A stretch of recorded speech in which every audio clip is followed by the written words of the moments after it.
વાત કરીએ આપણે ત્યાં એમ જોવા જાવ તો 4 પ્રકારના મંત્રો છે, 4 મંત્ર વિશેષ. પહેલો મંત્ર જેને ત્યાં જનોઈ આદિના સંસ્કાર હોય તો ગાયત્રી મંત્રની દીક્ષા, જનોઈ ધારણ જે લોકોને ત્યાં રિવાજ હોય તો એ ગાયત્રી મંત્રની દીક્ષા દ્વારા જનોઈ ધારણ કરતા હોય છે. જનોઈની આખી વિધિ હોય છે અને એ સંસ્કાર કરીને ગાયત્રી મંત્રનો આરાધન કરતા હોય. બીજું આપણે ત્યાં બીજો મંત્ર એ નામ નિવેદન, જેને અષ્ટાક્ષર મંત્ર આપણે કહીએ છીએ. બાળક 1.5 મહિનાનો થાય એટલે ગુરુજન પાસે લઈ જવામાં આવે, એના કાનમાં 3 વાર અષ્ટાક્ષર મંત્ર બોલી અને વલ્લભકુલ એના ગળામાં કંઠી ધારણ કરાવતા હોય છે. આ અષ્ટાક્ષર મંત્રની બધા પછી એક મંત્રની હું થોડી ડિટેલમાં આવીશ. ત્રીજો મંત્ર આપણે ત્યાં બ્રહ્મ સંબંધ મંત્ર છે, જે મંત્ર સ્વયં ઠાકોરજી મહાપ્રભુજી અને બાળક મોટું થાય, કારણ કે આ પ્રશ્ન ઘણી વાર પૂછાતો હોય કે બ્રહ્મ સંબંધ કઈ ઉંમરમાં લેવું જોઈએ, ક્યારે લેવું જોઈએ. ઘણા લોકો કે બધું સમજ આવે ત્યારે લેવું જોઈએ, બધું સમજાઈ જાય પછી લેવું જોઈએ. ગોકુલનાથજી એવી આજ્ઞા ટીકામાં કરે છે કે જેમ બાળક ભણવાને લાયક થાય એટલે મા બાપ એને જનોઈ સંસ્કાર કરાવી, જનોઈ ગાયત્રી દીક્ષા આપી એને અધ્યયન કરવા મોકલે, એમ બાળક સેવાને લાયક થોડું થઈ જાય, થોડું બોલતું થઈ જાય પછી એને બ્રહ્મ સંબંધ કરાવી દેવું એ મા બાપનું કર્તવ્ય છે. અને ચોથો મંત્ર વિષ્ણુ સ્વામી સંપ્રદાયના શ્રી મહાપ્રભુજી આચાર્ય થયા છે એટલે એ ન્યાય શ્રી ગોપીનાથજી સાધન દીપિકામાં પણ આજ્ઞા કરે છે. એ છે આપણો ગોપાલ મંત્ર. એના પણ ક્યાંક મંત્ર દીક્ષાનો પ્રકાર આપણે ત્યાં છે, પણ એ ખૂબ પ્રચલિત નથી. જ્યાં એની યોગ્ય પરંપરા હોય એ જગ્યાએ એ મંત્રને થતા હોય છે, એટલે એની પરંપરા પ્રમાણે એ મંત્ર જાપ કરતા હોઈએ છે. તો આ 4 મંત્ર લગભગ વૈષ્ણવી સાધનામાં આવતા હોય છે. અત્યારે બીજું કઈ ગાયત્રી મંત્ર અને ગોપાલ મંત્રની ચર્ચા કરવાનો અત્યારે વિષય નથી. હું પુષ્ટિમાર્ગી મંત્રોની વાત કરીશ કે જે દીક્ષા લઈને જે લગભગ સાંભળી રહ્યા છે એ 99% લોકોએ આ બંને દીક્ષા પ્રાપ્ત કરી જશે. સૌથી પહેલો આપણો મંત્ર એ અષ્ટાક્ષર મંત્ર છે. અષ્ટાક્ષર મંત્ર નામ જ છે 8 અક્ષરનો મંત્ર. અક્ષર એટલે એને કહેવાય અષ્ટાક્ષર મંત્ર. અને આપ બધા જ જાણો છો શ્રી કૃષ્ણ શરણમ મમ. ઘણી વાર લોકો અષ્ટાક્ષર મંત્ર પણ ખોટો બોલતા હોય છે. ઘણી વાર લોકો મમા કરે, ઘણી વાર મમની પાછળ વિસર્ગ, અને ઘણાને તો મનમાં જેવું છે આમ વિસર્ગ બોલી એટલે સંસ્કૃત થઈ જાય. બોલવાથી બધે સંસ્કૃત નથી થતું, ઘણી વાર સંસ્કૃત ખોટું થઈ જતું હોય છે. અને એટલા માટે શ્રી કૃષ્ણ, કૃષ્ણની પાછળ વિસર્ગ કૃષ્ણ, પછી શરણમ, ની ઉપર બિંદી, અને પછી મ અને પૂરો મ આને કહેવાય અષ્ટાક્ષર મંત્ર. શ્રી કૃષ્ણ મારું શરણ છે. આનો અર્થ એમ થાય શ્રી એટલે સ્વામિનીજી, કૃષ્ણ એટલે ઠાકોરજી, શરણ એટલે આશ્રય, અને મમ એટલે મારું શ્રી કૃષ્ણ એટલે કે સ્વામીજી અને ઠાકોરજી મારું આશ્રય સ્થાન છે. આ મંત્રને આપણે ત્યાં ખૂબ જ મહત્તા આપી છે. મહામંત્ર જેને કહેવાયો છે. પ્રાગટ્યની ગાથા તો એવી આવે છે અષ્ટાક્ષર અને પંચાક્ષર મંત્રની. નિત્ય લીલાનો એ પ્રસંગ વર્ણન કરવામાં આવતો હોય છે કે જયારે એકવાર સ્વામીજી નિકુંજમાં અને ઠાકોરજી નિકુંજમાં બિરાજ્યા હતા. બધા પોતાની નિકુંજમાં બંને બિરાજ્યા છે અને પોતાની નિકુંજમાં બિરાજેલા ખૂબ જ તાપ થયો. સ્વામીજીનો ખૂબ વિરહ થયો. એટલે રાધા રાધા રાધા રાધા રાધા નામનું ઉચ્ચારણ કરતા કરતા ઠાકોરજીના રોમમાંથી સ્વામીજી પ્રગટ થયા છે.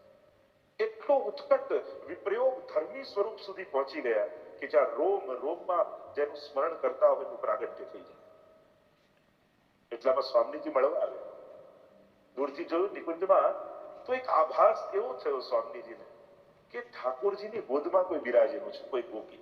ખરેખર તો હતા રોમથી પ્રગટેલા સ્વામીજી છે, એ જ હૃદયથી પ્રગટ થયા હતા.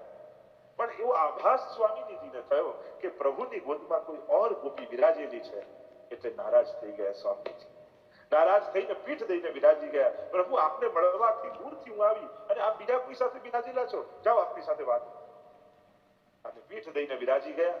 ઠાકોરજી પણ નારાજ થયા કે અરે આપના તો ચિંતનમાં રોમમાંથી આપનું પ્રાગટ્ય થયું અને આપ મારે જોડે બોલતા નથી તો હું આપની સાથે વાત નહીં કરું. અને પીઠ દઈને ઠાકોરજી પણ બિરાજી. પણ બંને એકબીજા વગર એક ક્ષણ રહી શકે એમ નથી.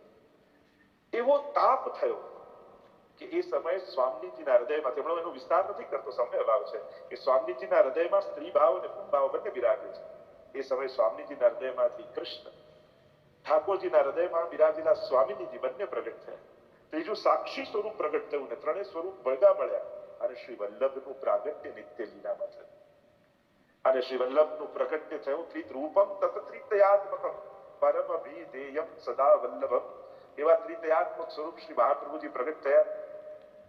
ગયા સ્વામીજી પાસે વિનંતી કરી કે આપનું ચિંતન કરતા હતા, આપ એમનાથી રિસાઈ ગયા. સ્વામીજી ખૂબ તાપ થયો, ખેદ થયો, અને આ તો મારાથી અપરાધ થયો. પાછા મહાપ્રભુજી શ્રી વલ્લભનું સ્વરૂપ પધાર્યું ઠાકોરજી પાસે, વિનંતી કરી કે સ્વામીજી તો આપને મળવા પધાર્યા ને એવો આભાસ થયો એટલે નારાજ થયા. બંનેને મનાવ્યા. બંનેનો એક એક હાથ પકડી નિકુંજના સુવર્ણના સિંહાસન પર સ્વામીજી અને ઠાકોરજીને બિરાજમાન કર્યા અને કુટણીએ બે હાથ જોડીને આ વલ્લભનું નિત્ય લીલામાં પ્રગટેલું અલૌકિક સ્વરૂપ, બંને સ્વરૂપોને નિહાળતા સ્વામીજીને ઠાકોરજીને ટગર ટગર અપલક નેત્રોથી નિહાળતા જ્યારે હૃદયમાં એ બંને સ્વરૂપ સ્થિત થઈ ગયા ત્યારે આપના મુખમાંથી આ મંત્રનું પ્રાગટ્ય થયું. શ્રી એટલે સ્વામીજી, કૃષ્ણ એટલે ઠાકોરજી. પહેલા કહ્યું શ્રી કૃષ્ણ શરણમ મમ, શ્રી કૃષ્ણ શરણમ મમ, શ્રી કૃષ્ણ શરણમ મમ. આ સ્વરૂપની સામે હું આપની શરણે છું. અને આવા શબ્દોનું અલૌકિક ઉચ્ચારણ, એ અલૌકિક સ્વરૂપ જેનું પ્રાગટ્ય લીલામાં થયું હતું એવા વલ્લભના મુખારવિંદ અને નિત્ય લીલામાં શ્રી આ અષ્ટાક્ષર મંત્રનું પ્રાગટ્ય થયું છે. અને એ અષ્ટાક્ષર મંત્ર જે ભૂતલ પર એ શ્રી વલ્લભ જ્યારે પધાર્યા અને ભૂતલ પર પધારી આ મહામંત્ર પોતાના વૈષ્ણવને આપ્યો. કારણ કે ગીતાજીનો પણ મામ એકમ શરણમ વ્રજ અને ભાગવતજીનો પણ સાર એ છે કે પ્રભુનું શરણ. અને એટલા માટે સર્વ ગ્રંથોના સારરૂપ આ મહામંત્ર શ્રી મહાપ્રભુજીએ વૈષ્ણવને આપ્યો છે. અને એટલા માટે બે કંઠથી આપણે ત્યાં ધારણ વૈષ્ણવ કરતા હોય છે. કારણ કે બે મંત્રની દીક્ષા તમને થાય છે, એક અષ્ટાક્ષર અને બીજો પંચાક્ષર જે બ્રહ્મસવન મંત્ર છે. એની પણ પછી આગળ ચર્ચા કરીશું. એટલે દરેક બ્રહ્મ સંબંધી વૈષ્ણવે ગળામાં બે કંઠી ધારણ કરવી, સૂતરના દોરાવાળી અને તુલસીના મણકાવાળી. આ આપણું વિધાન. ચાંદી સોનાની પહેરી વાંધો નથી, પણ એ શણગાર રૂપ કહેવાય. કંઠી એ હંમેશા જેમ જનોઈ છે તે સૂતરના તારની બનેલી હોય એમ કંઠી પણ સૂતરનો દોરો હોય અને મણકા તુલસીના માળાના હોય. એ રીતે આપણે ત્યાં એક વિધાન છે. તો અષ્ટાક્ષર મંત્ર શ્રી કૃષ્ણ શરણમ મમ, આની આજ્ઞા, આનો જપ કરવાની આજ્ઞા સ્વયં મહાપ્રભુજીએ પોતે કરેલી છે. અને તમે નવરત્ન આદિમાં બોલો જ છો, તસ્માત સર્વાત્મના નિત્યમ શ્રી કૃષ્ણ શરણમ મમ વદત ભિરેવ સતતમ સ્તે વિદ્યે મે મતિ. સતત આનો જાપ કરો એમ મહાપ્રભુજી કહે છે. તો એટલા માટે શ્રી મહાપ્રભુજીની આજ્ઞા માની બને તો દરેક વૈષ્ણવે ઓછામાં ઓછી 3 માળા જરૂર કરવી જોઈએ. માળાજીનો પણ આપણે ત્યાં પ્રકાર છે. જે તુલસીના બને તો તુલસીના માળાની, મણકાની માળા. જે મળતું હોય એ નહીં લઈ લેવું, જે કરાતું હોય એ ગોતીને લાવવું. આ એક નિયમ બધામાં બનાવવા જેવો છે. અમને તો આવા જ શિંગાર મળતા હતા એટલે લઈ આવ્યા, અમને તો આવા જ વસ્ત્રો મળતા હતા એટલે લઈ આવ્યા, અમને તો આવું જ ઠાકોરનું સ્વરૂપ મળતું હતું એટલે લઈ આવ્યા, અમને તો આવી જ માળા મળતી એટલે લઈ આવ્યા. આ નબળો પક્ષ છે. મળતું તું ને લઈ આવ. ઘણા લોકોને કહેતા અમે તો પેલા ઇન્ડિયામાં વૈષ્ણવ હતા પણ અહીંયા આપણું મંદિર નતું, બાજુમાં આનું હતું એટલે એની કંઠી પહેરી. હવે આવા નબળા મનના લોકો ક્યાં પચી શકવા? આનાથી મોટો દુર્ભાગ્ય બીજો કોણ હોય કે પુષ્ટિ માર્ગ નો અનુયાયી અને પરંપરાથી હોવા છતાં બીજાની કંઠી પહેરવાની જેની ઈચ્છા થાય, માનજો કે આના શરીરમાં લોહી એની ખુમારી નથી, જેને પોતાના વૈષ્ણવ થવાની, એ વૈષ્ણવ માર્ગમાં ક્યાં ચાલી શકે? તો નબળા પક્ષની છે. અમારી સાથે જોડાયેલો વૈષ્ણવ હોય એનું લક્ષ્ય ઊંચું હોય. એ નબળો પક્ષ ન કરે. એ મહાપ્રભુજીની આજ્ઞાને સર્વોપરી માની અત્યાગ્રહ રાખી અને એને ફોલો કરવાનો આગ્રહ રાખ. ના, મારે આ જ કરવું છે. તો માળાજીનો પણ આપણે ત્યાં પ્રકાર છે. ગૌમુખી રાખવાની. ગૌમુખી કહીએ ને, ગાયનું મુખ, એમાં તો સમસ્ત દેવતાઓનો વાસ છે. એટલે ગૌમુખી. અને માળાજી કરવાનો પણ પ્રકાર પછી ક્યારેક થશે, આપણી શિબિર થશે ત્યારે હું બધું શીખવાડીશ. પણ જેમાં ગૌમુખ હોય એવું લખીને આ રીતે માળા ફેરવવાનો ક્રમ ફેરવતા હોય, સુમેરું આવે ત્યારે એને ફેરવી લે અને પાછા માળા ફેરવે. આવું આખું માળા બી ફેરવવાનો પ્રકાર. તો જયારે પ્રત્યક્ષ આપણી શિબિર થશે ત્યારે આપણે બધા જ એક જગ્યાએ ક્યાંક ભેગા થઈશું ત્યારે આ બધી જ રોજબરોજના ઉપયોગમાં આપણી બધી વસ્તુઓ છે, મારે એની ચર્ચા આપ લોકોની સાથે કરવી છે. મોટા મોટા ગ્રંથો સુધી તો આપણે જયારે ભવિષ્યમાં જઈશું પેલા બેઝિક રોજબરોજ જે કરીએ છીએ એ સાચી રીતે અને સારી રીતે કરીએ, એને માણી અષ્ટાક્ષરનો એક એક મણકો. આપણે ત્યાં તો કેટલી એની ભાવના છે કે 108 નિકુંજ છે અને આ એક એક મણકા એક એક નિકુંજમાં એમાં બિરાજેલી ગોપી છે. એટલે તમે શ્રી કૃષ્ણ શરણમ મમ જયારે જપ કરો છો ત્યારે ઠાકોરજીની 108 કુંજમાં બિરાજેલા એક એક ગોપીજનને ભગવત સ્મરણ કરો છો, એના ભાવને તમે ધારણ કરો છો હૃદયમાં. જો આવો ભાવ રાખીને એક એક મણકો ફેરવો તો પછી ઉતાવળ ન થાય ફેરવા, પછી તેમ થાય મારે કોઈ ગોપીજનને છોડવાનું, એક એક ગોપીજન સાથે ભગવત ભાવનો સંપર્ક કરીને પછી મણકો આગળ જવા દેવો છે. અને જે સુમેરુ છે એ સ્વામીજી પોતે છે, એટલે જ એને ઓળંગાય એને ફેરવી. આવી આખી વાત જે દિવસે ભાવ સમજમાં આવે ત્યારે એક મણકો પણ વધારાનો જતો રહ્યો ને તો મનમાં અફસોસ થશે, ત્યારે એક મણકો ચૂકાય. આ ભાવના મહત્તા આ જયારે જાણીશું, મહાત્મ્ય જયારે બુદ્ધિ બહુ ન રાખી શકે તો હૃદયની ભાવનાઓથી આધ્યાત્મિક માર્ગમાં આગળ ચાલે. કારણ કે આપણી બુદ્ધિ એટલી તર્ક કુતર્ક કરનારી છે કે જલ્દી વસ્તુ સ્વીકારતી નથી, અને સ્વીકારવામાં મોડું કરે છે ને તો આપણી યાત્રા મોડી પડી જાય છે. તો જયારે બળ બુદ્ધિનું કામ ન કરે ત્યારે હૃદયને તાકાત બનાવી દે, અને હૃદય બળવાન હોય તો એની પાછળ પાછળ બુદ્ધિ, ઇન્દ્રિયો, શરીર બધું જ ચાલવાનું. કોઈ પૂછે એન્જિન સાથે કેટલા ડબ્બા ટ્રેનમાં જોડાયેલા હોય, તો કે એક જ ડબ્બો જોડાયેલો હોય, બાકી તો બધા ડબ્બાની પાછળ ડબ્બા જોડાયેલા હોય. એમ હૃદય એન્જિન હોય અને એની પાછળ આ બધું જોડાયેલું હોય, એની પાછળ બધી એન્જિનની પાછળ આખી ટ્રેન આવે છે, બધા જ ડબ્બા આવે છે. પણ એક વસ્તુ એ છે એન્જિન ન જોડાયું હોય ત્યાં સુધી એને ડબ્બા જ કહેવાય, જોડાઈ જાય પછી એને ટ્રેન કહેવાય છે. એટલે આ ઇન્દ્રિયો મન બુદ્ધિ બધા ડબ્બા ન બને, એને ટ્રેન બનાવજો કે જેથી તમારા ભાવના એન્જિનની પાછળ પાછળ બધું ચાલતું થાય. તો આ માળા ફેરવવાનો આખો પ્રકાર જે છે તો એની પણ ચર્ચા ઘણી કરી શકાય. હું સીધા મંત્ર પર આવું છું. તો શ્રી કૃષ્ણ શરણમ મમ આ મહામંત્ર મહાપ્રભુજી આપણને આપ્યું છે, અને એના પર શ્રી ગુસાઈજીએ આખી ટીકા લખી છે. આને કોઈ શબ્દ ન માનો, મહાપ્રભુજીના મુખમાંથી નીકળેલો એક એક અક્ષર અનેક ફળને આપનાર, અનેક મહાત્મ્યને લઈને બિરાજમાન છે, સ્વરૂપાત્મક છે મહાપ્રભુજીની વાણી. એક એક મંત્રના એક એક અક્ષરની ટીકામાં સમજાવે છે શ્રી સૌભાગ્યમ સંપ્રાપ્તિ ધનવાન રાજવલ્લભમ. કેવલ શ્રી બોલો ને તો સૌભાગ્યની પ્રાપ્તિ થઈ જાય, દુર્ભાગ્યો ટળી જાય. અને વૈષ્ણવનું સૌભાગ્ય કયું? બે પ્રકારના સૌભાગ્યો હોય, એક કર્મવશ આવે, એક કૃપાવશ આવે. જે લૌકિકમાં મળતી અનુકૂળતાઓ છે એ કર્મવશ આવેલું સૌભાગ્ય છે, અને એ લૌકિક જીવનમાં પણ જે અલૌકિક ક્ષણો મળી જાય છે એ ઠાકોરજી દ્વારા મળેલું સૌભાગ્ય છે. તો કેવલ શ્રી બોલવાથી સૌભાગ્યની પ્રાપ્તિ થાય છે. અને આપણું સૌભાગ્ય જો જેનો આપણે કે આ સૌભાગ્યવતી છે, આ વિધવા છે એમ કહીએ, એટલે કે જેના ઉપર વર હોય એ સૌભાગ્યવતી કહેવાય. તો આપણો ઠાકોરજી આપણો વર છે, આપણે અનાથ નથી. મહાપ્રભુજીએ ઠાકોરજી પધરાવી આપણને સનાથ કરેલા છે, એટલે સૌભાગ્યની પ્રાપ્તિ કરાવે. ધનવાન રાજવલ્લભ અનેક સંપત્તિઓ આપે. એક વસ્તુ યાદ રાખો, વૈષ્ણવ સંપત્તિ માંગતો નથી, પણ એની ભક્તિ એને સર્વ સુવિધાઓ આપી દે છે. 84-252 ની વાર્તા વાંચી તેમાં દામોદાસ સંબલવાળા છે, પુરુષોત્તમ શેઠ છે, બધા છે સંપત્તિવાન છે. જેને નથી એને આપવા આવ્યા તોય ન લીધું, એ બાય ચોઈસ હતું.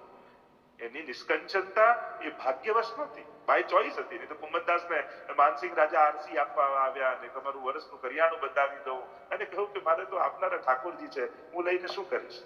તો મળે તોય સ્વીકાર, નથી મળે તોય સ્વીકાર. વૈષ્ણવ તો બધામાં પ્રસન્ન રહે. તો ધનવાન અષ્ટાક્ષર મંત્રના જાપથી અનેક સંપત્તિઓ પ્રાપ્ત થાય, પણ અત્યારના સમયમાં સાચી સંપત્તિ એ સારી સમજ છે. એક વસ્તુ યાદ રાખજો, બધું જ હશે પણ સમજ ખોટી હશે ને તો દુઃખ તમે સામેથી ગોતીને ઘરે લઈ આવશો. અને કદાચ બધું નહીં હોય પણ સમજ સારી હશે ને તો અભાવ આનંદમાં જીવી શકશો. અને એટલા માટે સારી સમજ મળે એ જ વૈષ્ણવની સાચી સંપત્તિ છે. તો શ્રી સૌભાગ્યમ સંપ્રાપ્તિ ધનવાન રાજવલ્લભમ કહેવાય. રાજવલ્લભ એને તો રાજાનું સન્માન મળે, ગવર્મેન્ટનો ઓનર મળે, એની સન્માન પ્રાપ્ત થાય. તો આપણો તો રાજા ઠાકોરજી જ છે અને એ આપણા થકી પ્રસન્ન થઈ જાય એ જ આપણો સૌથી મોટો પુરસ્કાર છે. વૈષ્ણવનો પુરસ્કાર છે. મેં આટલી સેવા કરી કોઈ કે તો એનું ફળ શું? બસ ઠાકોરજી મારી સામે જોઈને આજે હસતા દેખાયા, પ્રભુ આજે પ્રસન્ન થતા દેખાયા, મને મારો એવોર્ડ મળી. વૈષ્ણવને તો આ જોઈએ છે. ભગવાનથી વસ્તુ નથી જોઈતી, એને તો વસ્તુઓથી ઠાકોરજી કેમ પ્રસન્ન થઈ જાય એનો પ્રયાસ કરે છે. વૈષ્ણવ તો તકને ઝડપી લે છે કે ઠાકોરજી આટલા બધા સંસારમાં આવી અનુકૂળતા આપી છે, લાવ શેનાથી ઠાકોરજી રાજી થાય એનો પ્રયાસ કરો. તો શ્રી સૌભાગ્ય શ્રી કૃષ્ણ કૃ બોલવાથી સમસ્ત પાપોનો નાશ થાય. મહાપ્રભુજી ગુસાઈજી આજ્ઞા કરે છે કેવલ ક્ર શબ્દ બોલી દેવાથી જેટલાય પાપ અનેક જન્મોના હતા એ બધા સમાપ્ત થઈ જશે. અને જો બુદ્ધિથી તમે વિચારશો આવું થાય, મારી જોડે તો નથી થતું, કારણ તમે તમારી બુદ્ધિથી અત્યારે સ્વીકારી રહ્યા છો, પણ આ વાણી ગુસાઈજીની છે. એ વિચારીને સ્વીકારતા નથી કે ગુસાઈજીની વાણી ક્યારેય મિથ્યા ન જઈ શકે. અને જેટલી ગુસાઈજીના ચરણોમાં તમને શ્રદ્ધા હશે ને એટલા એમના શબ્દો વધારે તમારા જીવનમાં અસરકારક થશે. તમને એમ થાય આટલું મંત્ર બોલવાથી આટલું બધું ક્યાંથી થઈ જતું છે? અરે ગુસાઈજી આજ્ઞા કરે છે. ગુસાઈજીના વચનમાં શ્રદ્ધા પેલાને પરે નામથી હતી તો પરેથી ઠાકોરજી આવી ગયા. તો પરેનો અર્થ થાય તો દૂર જા, પણ એ નામથી ઠાકોરજી નજીક આવી ગયા, કારણ કે ગુસાઈજીની વાણીમાં શ્રદ્ધા. એટલે કૃ શોષયેત પાપમ, કૃ બોલવાથી સમસ્ત પાપો સમાપ્ત. પાપ અનેક છે, રોજ બરોજ થાય છે, થાય છે. ન થવું આશ્ચર્ય છે, થવું આશ્ચર્ય નથી. અને એટલા માટે બહુ દુઃખી થઈને પણ નહીં જોવું આપણે દોષોથી ભરેલા, નફરતથી ભરે. આવું બહુ ગાવાની જરૂર નથી. મહાપ્રભુજી ખીજા છે, સુર હોય કાંઈ કીધ્યા, સુરદાસજીને વળ્યા આપણને વળશે. પાપનું ચિંતન નહીં કરવું, આપનું ચિંતન કરવું, પ્રભુનું ચિંતન કરવું, જેથી આ પાપ સહજમાં સમાપ્ત થઈ જાય, અંતઃકરણ પવિત્ર થઈ જાય. તો કૃ શોષે ન બોલવા માત્રથી આ સંસારના સમસ્ત તાપો સંતાપો સમાપ્ત થઈ જાય છે. 3 પ્રકારના તાપ, આદિ ભૌતિક, આધ્યાત્મિક, આદિ દૈવિક, એ ત્રિવિધ તાપ કેવલ સ્ન શબ્દ અક્ષર બોલવા માત્રથી થાય. કારણ કે પાપનું ફળ જ તાપ છે અને દરેકના જીવનમાં લાગે છે. કાંઈ ન હોય તોય મનમાં ઉદ્વેગ માણસને બન્યો રહે છે. એ સંતાપો છે, ભૌતિક છે, વ્યવહારિક જગતના છે, ઇન્દ્રિયના છે, કુદરતના છે. કોરોના ચાલી રહ્યું છે, ચારે બાજુ વાતાવરણ એવું છે, જાણ્યું છે. હમણાં જ ક્યાંક મારી જોડે વાત છે કે ભારતમાં તો આટલા બધા સંતો મહાત્માઓ આ બધા છે, તો આ કોરોનાને કેમ આશીર્વાદથી ખસેડી દેતા નથી, એનો નાશ કરી દેતા નથી. મેં એમને એ જ કીધું, આશીર્વાદ કોરોનાને મારવા માટે ન હોય, સંતોના આશીર્વાદ ભારત ઉપર એવા છે કે આટલો કોરોના વ્યાપેલો છે તો 125 કરોડ લોકો સંતોના આશીર્વાદના સમજને કારણે ઘરે પુરાયેલા બેઠા છે ને, આ આશીર્વાદ છે કે જે સમાજને સમજ મળી છે. આશીર્વાદથી આપણે ચમત્કારી છીએ છીએ. આશીર્વાદથી ચમત્કાર નહીં, આશીર્વાદથી સમજ પેદા થાય એવું કરું. આશીર્વાદથી વગર પુરુષાર્થે મળી જાય એવું નહીં ઈચ્છો, આશીર્વાદથી પુરુષાર્થ કરવાની ઈચ્છા થાય એ વિચાર કરે. વિપરીત સંજોગોમાં પણ માણસની સમજ ન બદલાય. કોઈ વચ્ચે કોઈ જોડે થોડા વર્ષો પહેલા ચર્ચા થતી હતી, આ જીસસ ક્રાઇસ્ટ સૂલી પર ચડ્યા તો લોકોની બુદ્ધિ ફેરવી ના નાખી, આમ ન કરી નાખ્યું. ચમત્કાર એ ફેરવી નાખત કે મારી નાખત એ ચમત્કાર નથી. ચમત્કાર એ છે કે સૂલી પર ચડ્યા પણ એ એમ કે છે કે ભગવાન આ બધા શું કરી રહ્યા છે એ નથી જાણતા, એ બધાને માફ કરજો. એટલે સંકટમાં પણ જેની આવી ઉત્તમ સમજણ બની રહે ને, ત્યારે માનવું કે આના પર કોઈની કૃપા છે. કૃપા વગર આવી સમજણ, એટલે તો જીવંત કોઈ સદગુરુ જોઈએ કે જેની કૃપા દૃષ્ટિ પડે ને, સહજમાં જીવનમાં સમજણની ઊંચાઈઓ મળવા લાગે. તો ક્ર બોલવા માત્રથી પાપોનો નાશ થાય, શ બોલવા માત્રથી ત્રિવિધ તાપોનો નાશ થાય.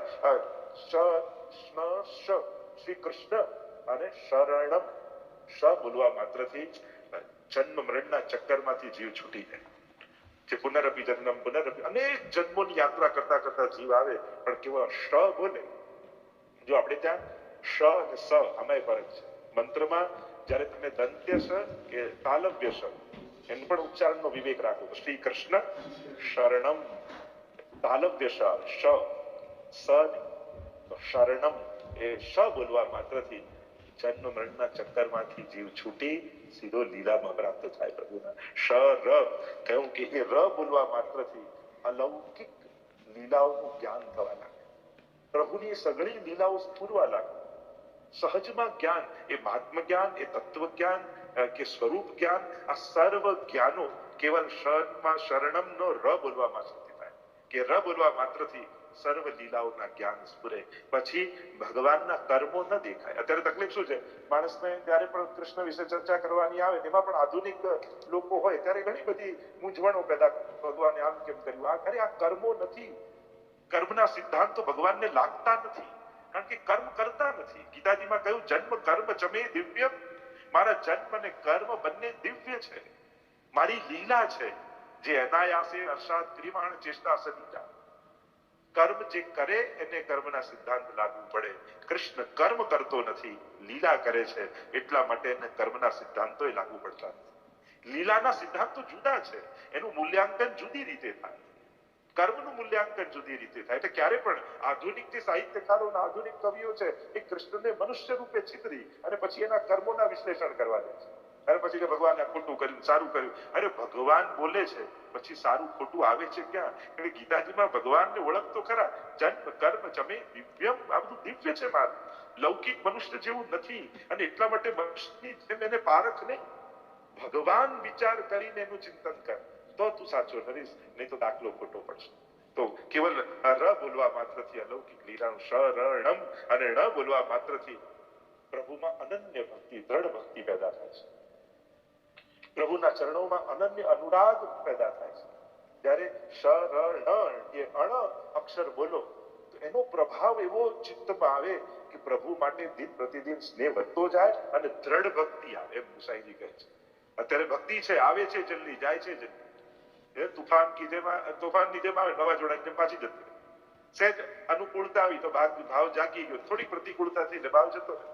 આવી કમજોર મનની વ્યક્તિ બહુ વાર ભગવાનની ભક્તિ કરી શકતી નથી. ઉલટાના સંકટો તો આપણા ભાવને વધારે દ્રઢ કરીને જાય કે જોને આવા સંકટો છે છતાંય ઠાકોરની કોઈ ને કોઈ રૂપે મારી રક્ષા કાજે ઉભા છે. આવા દુઃખોમાં તો શ્રદ્ધા વધારે દ્રઢ થાય છે. દુઃખો એ તો આપણી શ્રદ્ધાના ઘાટ આપવાના હથોડા છે કે એ જયારે હથોડાઓ પડે છે ત્યારે કેવો સોનામાં ઘાટ આવે, એવા ઘાટ આપણને આપણા મનને મળતા હોય છે ઘણી વાર સંકટો. અને એટલા માટે ન બોલવા માત્રથી ભક્તિ થાય. છેલ્લે બે અક્ષર રહ્યા, મનો પહેલો મ બોલવાથી કૃષ્ણની સેવાનો ઉપદેશ કરનાર ગુરુમાં પ્રીતિ થાય. ગુસાઈજીએ કહ્યું કે એ ગુરુના ચરણોમાં અનુરાગ પેદા થશે તો જ ઠાકોરજી માટેનો ભાવ પેદા થશે. જો ભાવ ગુરુ આપે છે અને ભાવની અભિવ્યક્તિ ઠાકોરજી પાસે થાય છે. અને એટલા માટે આવા કોઈ ભાવુક, આવા કોઈ લાગણીશીલ, આવો કોઈ કૃપાળુ શ્રી વલ્લભ અને ગુસાઈજી જેવા ગુરુના સાનિધ્યમાં જયારે બેસે ત્યારે આ ઘટના ઘટતી હોય છે. અને એટલા માટે જો ઘણીવાર વસ્તુ આપણે મેળવી શકતા નથી દરેક સમય, પણ એ સાધારણ વ્યક્તિ કે વસ્તુમાં આપણે ઉત્તમ ભાવનાથી ઉત્તમ ફળ મેળવી શકાય છે. જો તમે વલ્લભકુલમાં વલ્લભનો ભાવ રાખશો તો વલ્લભનો જ અનુભવ થશે. અને અમે તમારામાં દમલાજીનો ભાવ રાખીશું તો અમને આનંદ આવશે કે આજે પણ દમલાજી વૈષ્ણવ રૂપે અમારી સામે છે. આ તો પરસ્પર આનંદ લેવાની વાત છે. આપણે લોકો પરસ્પર એકબીજાને સુધારવામાં પડે. ઘણા વૈષ્ણવને એમ થાય કે હું વલ્લભકુલને સુધારી દઉં, ઘણા વલ્લભકુલને એમ થાય હું વૈષ્ણવને સુધારી દઉં. પણ આવા સંઘર્ષની જરૂર જ નથી.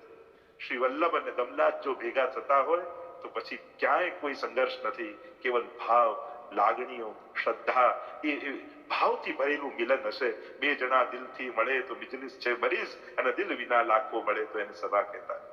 તો આ તો આવી ચર્ચાઓ છે કે બે ભાવુક જયારે ભેગા થાય, શ્રી વલ્લભ અને દમલાજી ક્ષણવાર માટે કરો, જયારે શ્રી મહાપ્રભુજી ગાદી પર બિરાજ્યા હોય અને શ્રી દમલાજી એમના ચરણ દબાવતા હોય, યા દમલાજીની ગોદમાં શ્રી મહાપ્રભુજી મસ્તક રાખીને ફોડ્યા હોય, ત્યારે ઠાકોરજીને પણ રોકી દેવામાં આવે કે હમણાં ઉભા રહી જાઓ, અમારા ગુરુ અને સેવકની વચ્ચેનો એક મીઠો સંવાદ ચાલી રહ્યો છે. એ ભાવના જયારે પ્રગટે છે ત્યારે શ્રીજીના સ્વરૂપને પ્રેમ દ્વારા અભિવ્યક્ત સેવી શકાય છે. તો આવા ગુરુમાં પ્રીતિ થાય. ને છેલ્લું માં કહ્યું કે છેલ્લો મ અક્ષર બોલવાથી સાયુજ્ય મળે છે.